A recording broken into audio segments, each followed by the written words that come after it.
Saludamos a nuestro conferencista internacional del día de hoy, el señor John Miller, ex subdirector y destacado columnista del diario El Mundo de España.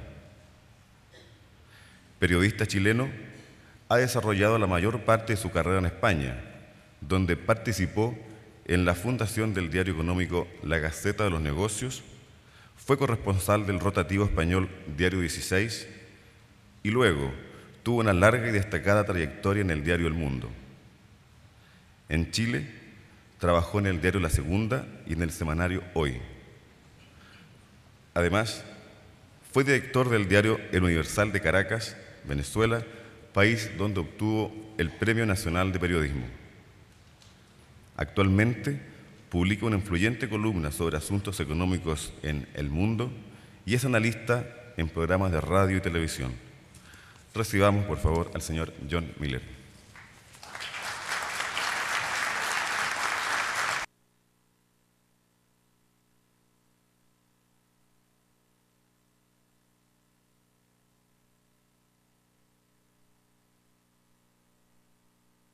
Buenos días, muchas gracias por la presentación. Primero, agradecer a Jorge Jaraquemada, Raúl Ferrada por invitarme a este seminario de una institución que admiro y que no me canso de pregonar, que es uno de los grandes avances y progresos institucionales de Chile. El Consejo, junto con la Regla Fiscal Independiente y otras instituciones. Si bajan un poco la luz, igual puedo concentrarme mejor. Gracias. Es uno de los grandes avances institucionales de Chile y es uno de los que hacen que las políticas públicas consensuadas que este país ha llevado hasta el momento sean profundamente admiradas en el exterior. He hecho dos cosas y quiero aprovechar el tiempo porque hemos empezado un poco tarde y como me dicen que es media hora, he escrito un texto de fondo sobre este asunto del que os voy a hablar, que es la desintermediación, y que he titulado de Google a Maidán. Maidán es la plaza de Kiev donde se produjo la última revolución, para tratar la influencia de las fuerzas de la sociedad digital en la economía, la política y el periodismo. Aquí hay referencias concretas, hay notas, hay referencias a artículos, y lo dejo para que el Consejo lo publique o haga con ello lo que le parezca bien. Y vamos a trabajar sobre una presentación que es un resumen de lo que básicamente les quiero transmitir y que es una reflexión bastante general aplicada a la transparencia y a la política, que es lo que me parece novedoso de esta aportación, de lo que está ocurriendo en el mundo moderno, ¿no? A ver si no hago ninguna chapuza.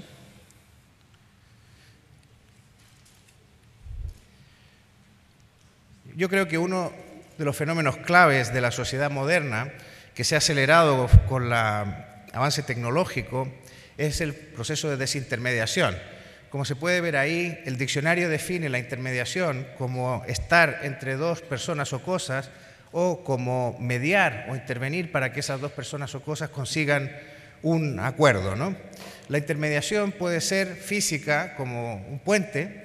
De ahí, por ejemplo, la palabra pontífice, ¿no?, que era la denominación de los papas, o puede ser una relación inmaterial como una conversación, un debate intelectual.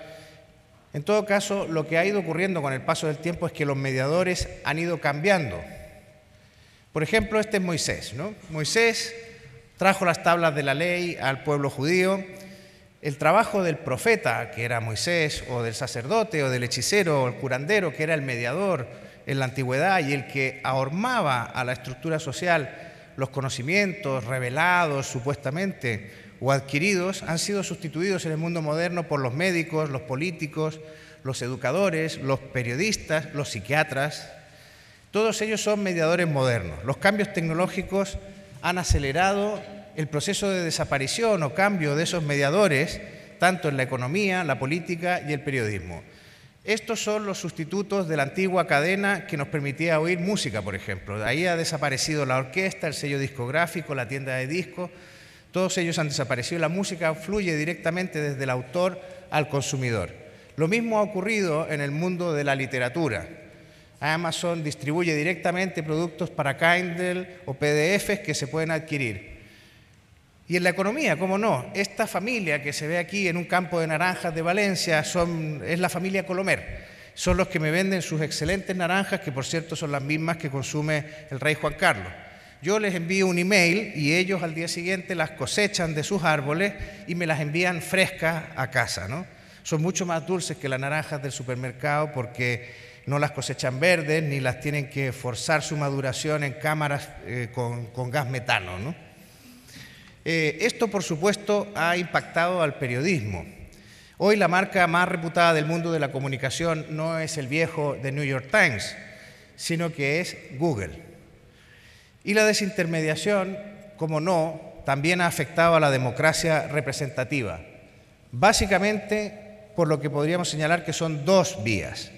Una es el desprestigio de los representantes políticos, de la llamada clase política.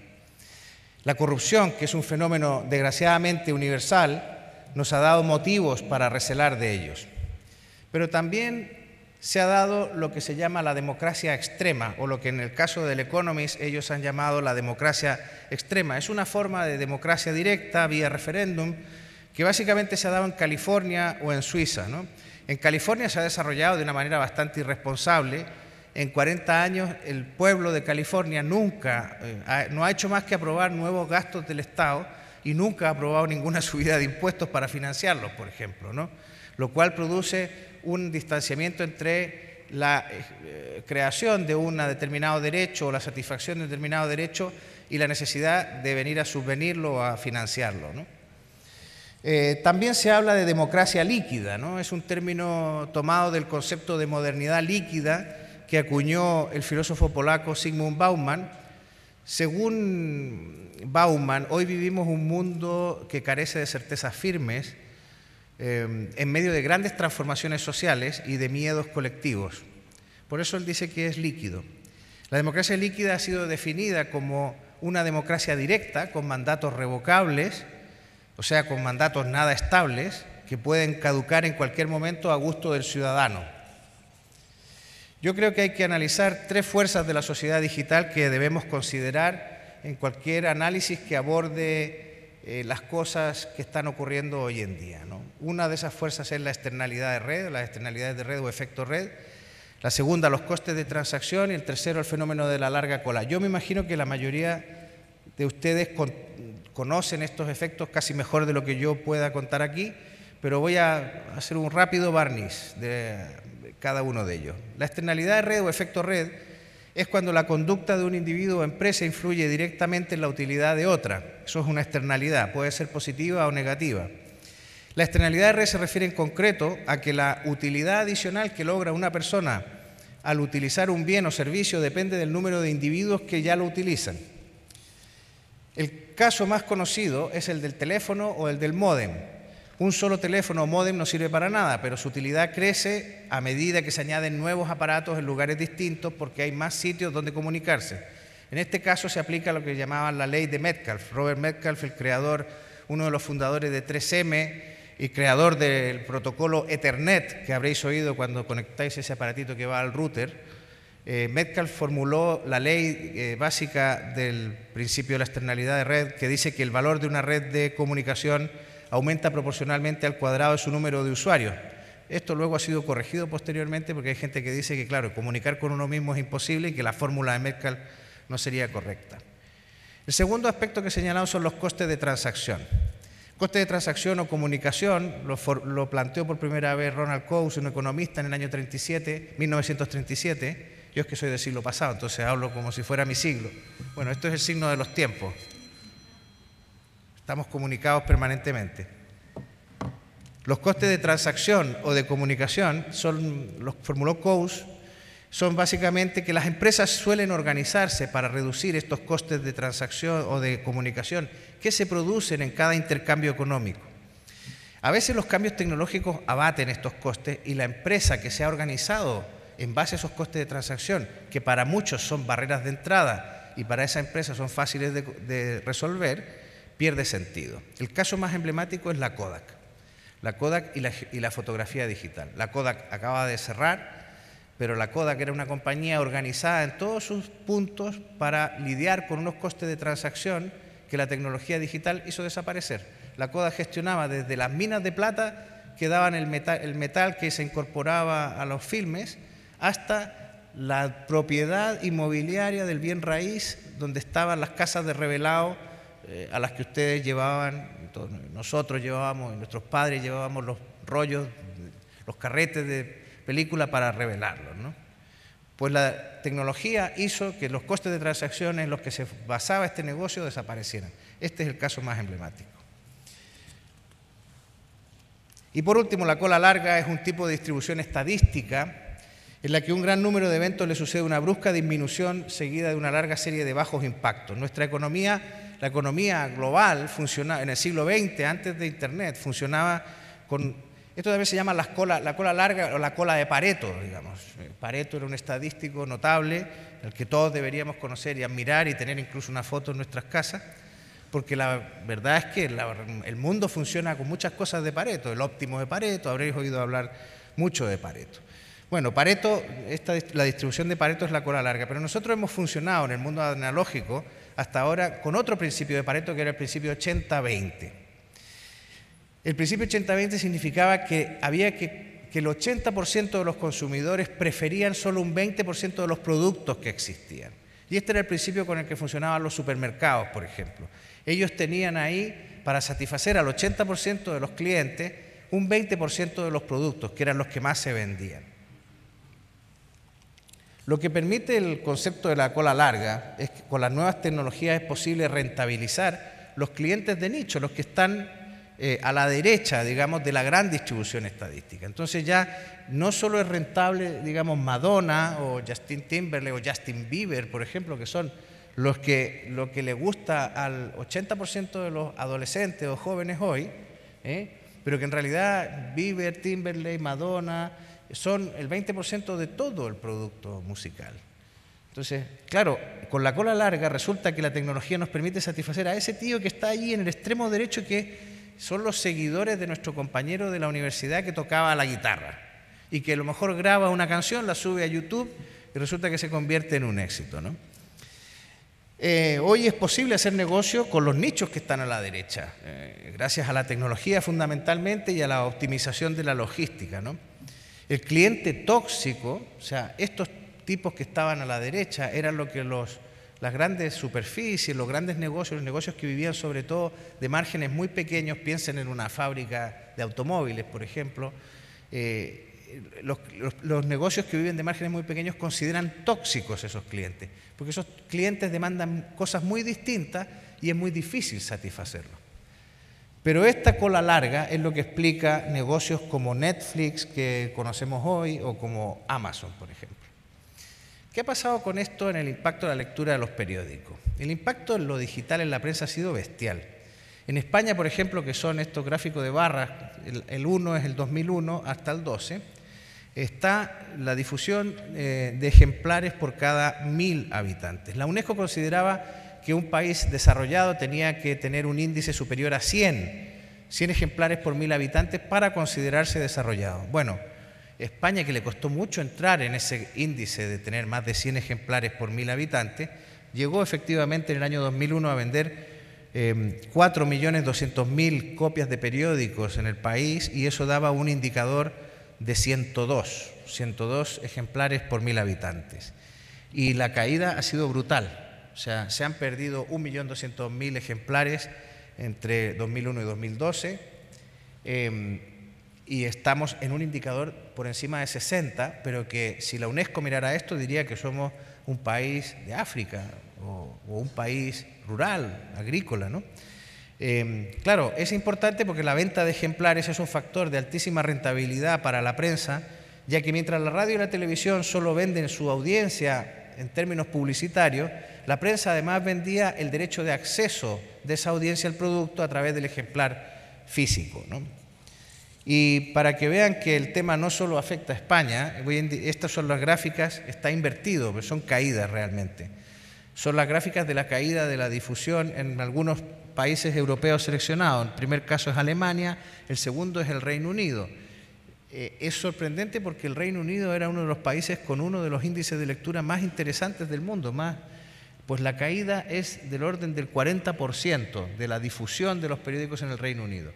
Francia, un país muy intervencionista, ha aguantado bastante bien. Es verdad que con una política proteccionista de los periódicos, hay políticas públicas para repartir periódicos a los jóvenes, hay tasa Google para intentar allegar recursos a la prensa, etc.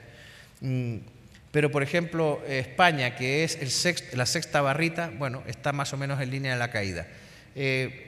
Austria es un país que aguanta muy bien la lectura de periódicos por su cultura, y Bélgica. Y el caso de Irlanda, que está allí, que es muy poquito, al igual que Luxemburgo, yo creo que serían irrelevantes porque ya partían de unos índices de lectura muy bajos, ¿no? Las circunstancias económicas han agravado la situación de la prensa. La reacción de la prensa ha sido básicamente digitalizarse, crear estrategias como la suscripción, como los paywall, que realmente no son innovaciones disruptivas. ¿Y por qué no lo son? Porque la razón más evidente es que las redacciones de los diarios, donde todo el mundo cree que estaban las personas más creativas del negocio periodístico, en realidad no eran los sitios más indicados para generar una innovación de carácter disruptivo. Los periodistas son creativos con los contenidos, pero no con los modelos de negocio. Y resulta que al no tener un modelo de negocio adecuado, hoy su actividad de creadores de contenidos se ve precisamente amenazada. ¿Por qué digo que no era un entorno innovador? Porque quizás el lugar más apropiado donde se podía haber esperado una innovación disruptiva en el terreno de la prensa era el departamento, por ejemplo, de documentación o de archivo, donde ya se vendían contenidos, se administraban contenidos, donde llegaron los primeros ordenadores para indexar la información y donde estuvieron los primeros correos electrónicos. Yo recuerdo una redacción de un periódico donde el jefe de documentación puso un computador en medio de la redacción y les dijo: aquí está Internet, es la biblioteca de Alejandría, pregunten usted. Entonces el buscador más famoso era Altavista, el browser más famoso era Netscape, y la gente, aquello era como un tótem, piedra filosofal, donde la gente se acercaba, se arrodillaba y sacaba información. El problema es que tanto en la cultura española como en la de otros países, ¿dónde iban los periodistas que lo hacían mal? ¿Dónde iban los periodistas que el director quería castigar o sancionar, que no quería echar, pero quería castigar? Pues al departamento de documentación. De hecho, se llamaba Galeras. Y aquí está otra vez Charlton Heston, que me ha servido mucho en esta presentación, en Galeras precisamente. Bueno, en Galeras no es el entorno más adecuado para empezar a generar, a pensar, a plantear una innovación disruptiva. Primero porque la Galera no tiene autoridad alguna sobre el galeote, que es el que manda a estos señores, ni el capitán de la trirreme, que es el que manda esto. Entonces, estos señores castigados no van a ser los que me van a venir a decir a mí cómo tengo que hacer mi negocio, para dónde tiene que ir. Obviamente, no hubo forma de que los periódicos generáramos una innovación disruptiva desde las redacciones de los mismos. Vamos a ver qué fuerzas están dominando hoy el mundo de la sociedad digital. Cuatro fuerzas dominan hoy el mundo digital. La nube, el almacenamiento de datos en el ciberespacio, digamos, bajo el mismo principio de Internet, de que es mejor tener repartida la información que tenerla concentrada en un sitio. El móvil, lo que llamamos Big Data, que es la explotación de nuevos datos, y las redes sociales. El cambio está siendo aceleradísimo. Veamos, esta fue la elección del Papa Benedicto XVI en el año 2005. Y esta es la elección de Francisco en el año 2013. ¿Qué es lo que hay? Teléfonos móviles, gente haciendo fotos, utilizando las nuevas tecnologías, que se adaptan muy rápidamente, porque las tecnologías están llegando directamente a la sociedad, casi sin pasar por los viejos mediadores que aprendían a utilizar esa tecnología. Pero la información trasciende a los sectores y puede proporcionar valor de muchas formas. Mirar esto, esta es la evolución de la gripe de este año en España. Está basada a partir de las búsquedas de Google y aplicada a través de un algoritmo que diseñó Google Health, y a partir del procesamiento de los datos de las búsquedas se puede predecir exactamente cómo se va a mover la epidemia de gripe por la geografía española. Y entonces ahí está claro que la gripe empezó en el este y se fue desplazando hacia el oeste. Este es el dato, por ejemplo, que había creo que el 24 de enero. Aquí está la evolución, se pueden ir viendo una serie de patrones. Este indicador se anticipó 2 semanas a la llegada de la gripe. Imagínense lo que significa en términos de poder asignar los recursos farmacéuticos o gestionar el escalón sanitario de urgencias de un país, el disponer de este tipo de información. Esto es lo que llamamos el data mining, la explotación de la minería de datos, la explotación de los datos. Aquí también está comparado con otros países. Esto es una información, por ejemplo, que un gestor sanitario o un ministro de Sanidad no debería ignorar. Bueno, si no les gusta la salud, podemos hablar de baloncesto. Este es el caso, o básquetbol, como llamamos aquí, ¿no? Esto es una cosa que hicieron dos chavales de una universidad en Estados Unidos, donde tomaban a mano de dónde disparaban los jugadores y el nivel de acierto que tenían, ¿no? Entonces, este es el histórico de aciertos de la NBA. En esta información se revela que la mayoría de los tiros que entran se hacen desde los 3 metros o debajo de la canasta, pero en el resto del área el peligro era bastante variable, ¿no? Con lo cual ya sabemos cómo plantear una defensa. Más aún, este sistema ha mejorado y aún hemos conseguido desglosarlo a través por jugador, ¿no? Por ejemplo, si un entrenador no ordena, por ejemplo, Nash, que es el de arriba a la izquierda, o Kobe Bryant, que es abajo a la derecha, si el entrenador no protege, digamos, no defiende a estos dos jugadores en los 3 metros, está perdido, porque son casi letales, sobre todo tirando desde la derecha. Y bueno, y en cambio a Kobe hay que marcarlo debajo también, porque es un tipo que se ve que se desplaza, bueno, sobre todo Ray Allen, ¿no? Que es el que suele recibir debajo de la canasta y marcar. Esto ha mejorado mucho. Hoy hay cámaras cenitales en todos los estadios donde juega la NBA y la cantidad de datos que se recopilan en tiempo real permiten que las jugadas de los rivales, digamos, queden completamente de manifiesto. Eso que hablaban y cuchicheaban y no dejaban que los micrófonos se acercaran, pues ahora lo sabemos todo porque queda de manifiesto cuando se analizan estos datos. También se producen excesos, ¿eh? Esta es la historia de un padre que amenazó con querellarse contra una tienda que le envió publicidad para embarazadas a su hija adolescente. La tienda procesó los datos de la tarjeta de compra de la chica y descubrió que su conducta compradora estaba comprando determinados productos que calzaban con el patrón de compras de otras embarazadas y decidió empezar a enviarle publicidad para embarazadas. Como era una chica adolescente y no estaba casada, obviamente el padre se mosqueó. El problema es que la chica tampoco sabía que estaba embarazada. ¿Qué es lo que ocurrió? Que Target tiene un estadístico, por cierto, un estadístico que ha hecho que las ventas aumenten un 30% a través del análisis de los datos de sus consumidores. El analista estadístico de Target ha hecho un algoritmo basado en los procesos de compra de las embarazadas y descubrió que las personas embarazadas a partir del mes 2 compraban determinada colonia. Por cambios hormonales, lo que fuera, había una predilección de las embarazadas por comprar una determinada colonia. Y a esa determinada colonia se unía una serie de otras conductas que empezaban a hacer las personas embarazadas.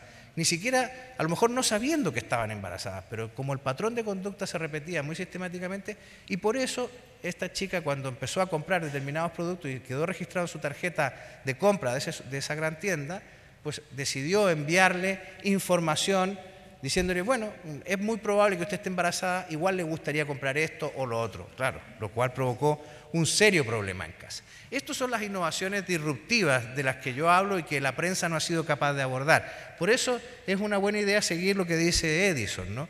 Todo indica que los medios no vamos a ser capaces de generar, por lo menos desde las redacciones, esas innovaciones disruptivas para nuestros negocios, como los ejemplos que hemos visto que me parecen absolutamente dinámicos e innovadores. Pero si nosotros lo estamos haciendo mal, los periodistas, a la hora de adaptarnos a la sociedad digital, ni hablar de lo que está pasando en el mundo de la política.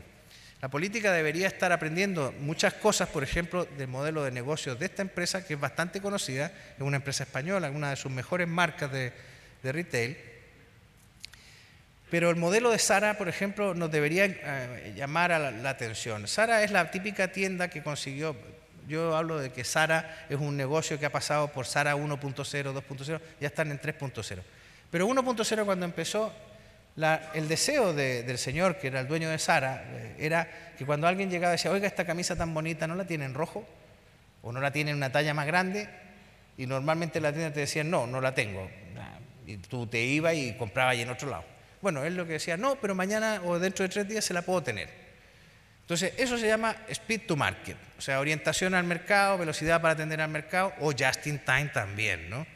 Esto del just in time y de atender el gusto de ese consumidor caprichoso, bueno, o no caprichoso, un consumidor al fin, no lo juzguemos, que llega y dice que quiere la camisa roja o de otro color o de otra talla, es un poco, se parece, ¿no?, a la democracia líquida. Se parece, porque es como el mandato revocatorio, ¿no? Oye, no me gusta en azul, te revoco el mandato, no la tenía en rojo. Esa es un poco la clave, ¿no? Yo no sé si la democracia representativa es capaz de adaptarse a este tipo de cosas, pero podríamos aprender de empresas como Zara, ¿no? Otra cosa son la caída de los costes de transacción. Y a mí me parece evidente que la caída de los costes de transacción que provoca la tecnología debería hacernos pensar si este señor, que es un notario medieval, sigue teniendo sentido hoy. El sistema de fe pública, ¿es lógico que se siga fundando en notarios físicos? ¿No deberíamos avanzar ya a un sistema de fe pública digital? ¿No podríamos plantearnos una innovación disruptiva que afectara el tema de la fe pública, que es crucial para el mantenimiento de la institucionalidad, del Estado de Derecho? Hay cosas, sin embargo, en que la política no lo hace tan mal. A mí me parece, por ejemplo, que hay cuestiones que podríamos aplicar nuestros análisis de externalidades, coste de transacción, efecto red, a Chile, por ejemplo. Y yo veo dos cuestiones donde Chile es muy interesante a partir de esto, ¿no? Por ejemplo, este país se ha adelantado, no sé si por chiripa o porque tuvo una visión, se ha adelantado al efecto red que hoy es tan común. Entonces, Chile es uno de los primeros países del mundo que vislumbró que la sociedad del futuro sería en red y por lo tanto fue de los primeros en ponerse en red y crear acuerdos comerciales, liberalizar el comercio, es una manera de ponerse en red. No sé si por chiripa o no, pero bueno, Chile se ha beneficiado de un comercio internacional creciente y que cada vez se siente más en red. Y por alguna razón el país se empezó a poner en red muy tempranamente y hoy es uno de los países que más partido le saca a lo que podríamos llamar la externalidad de red de la sociedad moderna, ¿no? Hay otro punto donde opera la externalidad de red en Chile y yo creo que es en el sistema binominal, por ejemplo. Sale mucho más beneficioso aliarse con uno de los dos grandes bloques que operarían como redes individuales que seguir un camino propio. La prueba es que el Partido Comunista entró en la nueva mayoría, que es el caso de un partido que decide sumarse a otro en vez de seguir un camino propio, o el de Evópoli, ¿no? Este partido o fuerza política que está surgiendo en el ámbito de otro de las grandes referencias de los dos grandes bloques. O sea, la externalidad de red operaría aquí en el sentido de es mejor sumarse a uno de los grandes coaliciones, bloques políticos que existen en el país, determinados por este sistema binominal. Oye, yo no digo que todas las externalidades le tengan que gustar a todos, que seguir el camino propio e intentar crear una tercera fuerza política, ¿no? Estos serían, por ejemplo, digo yo, propongo maneras de ver la sociedad, los drivers de la sociedad digital aplicados a otras cuestiones que no son habituales, ¿no? A mí me parece que el ámbito más inquietante, y ya voy terminando, se da con la cola larga, o sea, el fenómeno de la cola larga. Ahí entran a jugar las plazas, las redes y los movimientos sociales. Esta es la plaza de Tahrir en el Cairo, ¿no? Claro, y ahí están todas las demandas, las peticiones, esos carteles que hay, todo de la gente. Nunca sabremos qué querían estos egipcios que se manifestaron ahí. Nunca lo sabremos, y lo peor, tampoco sabremos cómo querían conseguirlo, ¿no? Porque al final, bueno, las redes sociales provocaron un efecto de sobrerepresentación de determinadas demandas, que en realidad eran de nicho, o sea, estaban a la derecha de la cola larga. No era la demanda, no era en el 80-20, digamos, que podría ser un principio de la democracia representativa. Este es el efecto de la cola larga y tenemos que ser conscientes de que existe. No se trata de suprimir las opiniones, de cortarle la cola, digamos, a la sociedad, sino precisamente de ser conscientes de que vamos a tener una concentración modal muy importante al principio y que ahí es donde están las mayorías. Ahí es donde se juega realmente la legitimidad política. El resto son cuestiones de nicho. No se trata de suprimir las opiniones, pero sí de calibrar realmente cuánto pesan, ¿no? Las nuevas tecnologías además permiten que se formen otros fenómenos. O sea, si por un lado la sobrerepresentación de los elementos de nicho que hay en la cola larga, pero por otro lado es muy importante que la nueva tecnología permite la formación de mayorías instantáneas. El problema es que las mayorías instantáneas que se producen en un determinado momento se van derritiendo con gran facilidad apenas comienzan a conocerse los matices, las medidas concretas que hay que adoptar, y entonces gran parte de esa mayoría instantánea empieza a vincularse, digamos, de la propuesta original. No sabemos si todos los que fueron el primer día a Tahrir realmente querían una democracia que supusiera que Mubarak desapareciera y que cayera el régimen. No lo sabemos realmente. A lo mejor algunos solo querían que Mubarak se fuera, otros querían que realmente hubiera un cambio democrático. Lo que está claro, lo que no sabemos es por qué todo eso acabó en una nueva dictadura militar. Eso es lo que no sabemos realmente, ¿no?